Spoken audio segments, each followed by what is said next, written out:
o segundo exército mais poderoso do mundo e a maior potência nuclear da história. Essa simples frase causa arrepios em qualquer inimigo da Rússia.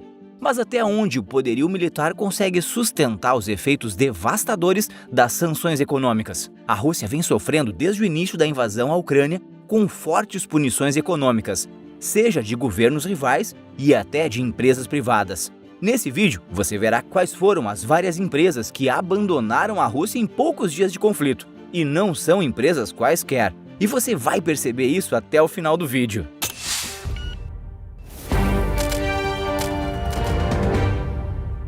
Desde antes de o presidente Vladimir Putin enviar suas tropas e invadir o território ucraniano, os governos do Ocidente prometeram que iriam impor sanções duras à Rússia caso o ataque realmente ocorresse. E o ataque ocorreu. Forte e avassalador. Um dos maiores exércitos do mundo mostrou seu poder. Os governos ocidentais também cumpriram sua palavra. As sanções começaram.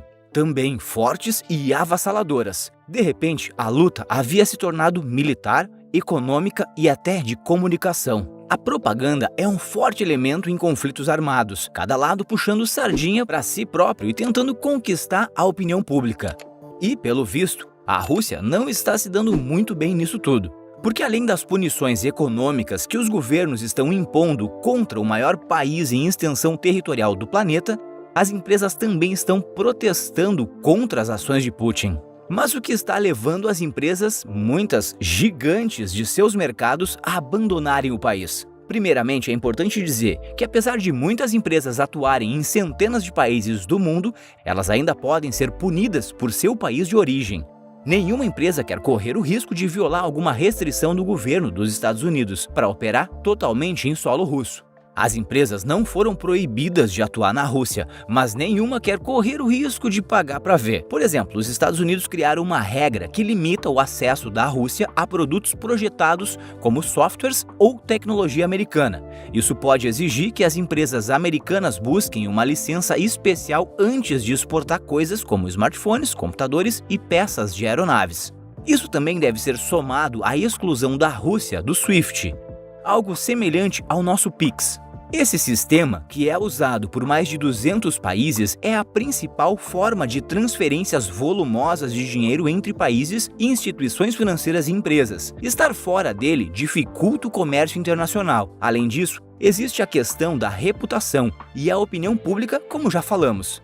Ninguém quer que sua empresa esteja associada com uma invasão armada. E muitas pressionam que suas empresas favoritas, como a Sony, da PlayStation, deixem o mercado russo, como uma forma de pressionar ainda mais o governo local.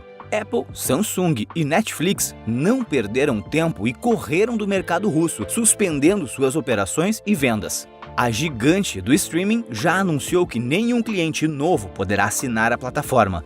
Mas não ficou claro o que vai acontecer com os clientes que já possuem conta ativa. Quanto às gigantes da tecnologia Apple e Samsung, elas suspenderam a venda de seus produtos em território russo. E a empresa da maçã baniu aplicativos ligados ao governo da Rússia de seus aparelhos. O TikTok, apesar de ainda estar funcionando em território russo, proibiu a realização de lives e a criação de vídeos em sua plataforma. Mesmo gigantes do sistema financeiro estão encerrando negócios com o país governado por Putin.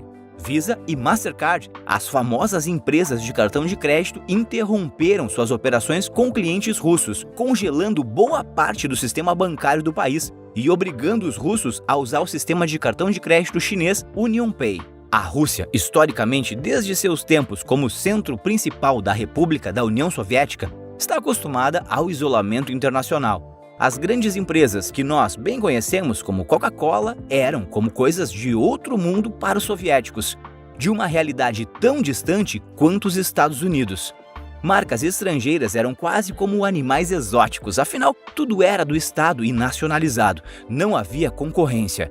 Os soviéticos eram isolados desses elementos do mundo, e essas marcas eram associadas ao inimigo em comum de todos os cidadãos do país, o capitalismo. Então, a União Soviética acabou. E o capitalismo chegou com o pé na porta da Rússia e provavelmente o maior exemplo de como os produtos ocidentais capitalistas eram algo distante do imaginário do povo russo é o dia da inauguração do primeiro restaurante do McDonald's na Rússia. Os russos queriam provar o gosto do capitalismo, literalmente. Então, na inauguração da loja de fast food, era esperado um grande número de pessoas.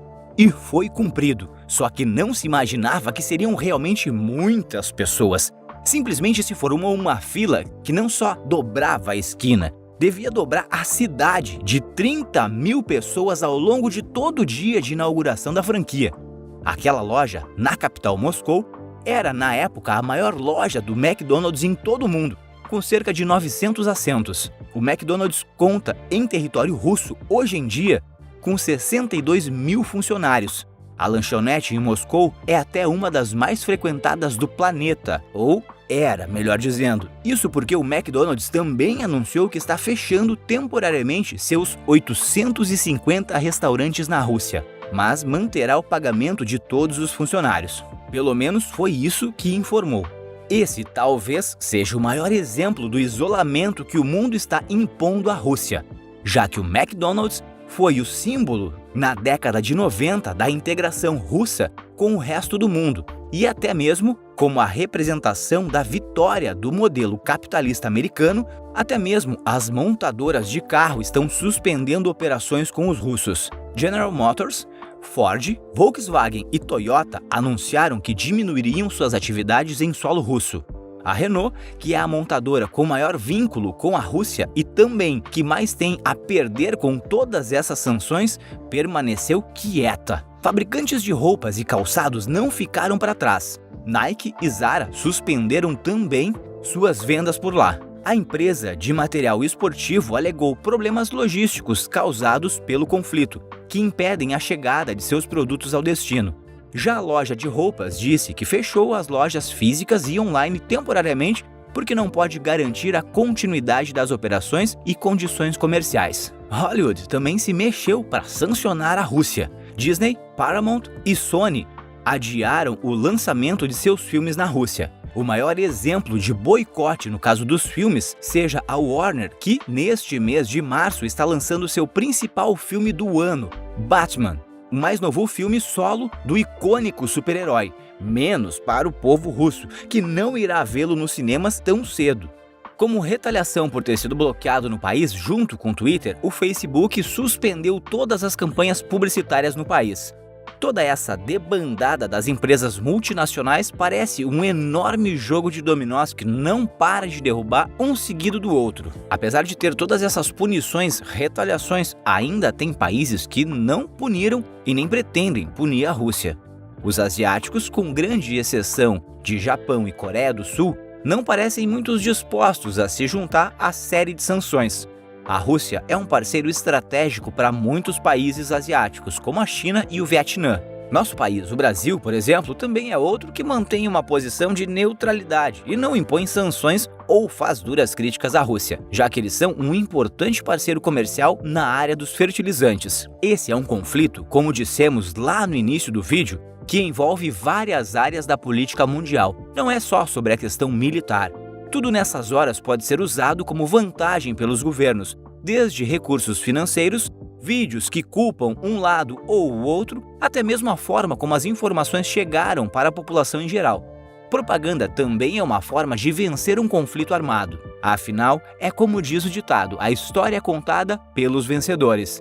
Se está acontecendo isso com a Rússia, do lado contrário, temos pessoas e empresas se mobilizando para ajudar o país ucraniano que está sofrendo os ataques. Uma dessas pessoas é Elon Musk, junto com sua empresa Starlink. Trouxemos um vídeo sobre isso e ele está aparecendo aqui na tela. Basta clicar que te vejo do outro lado em alguns segundos. Por esse vídeo é isso, um forte abraço, fique em paz e bons negócios.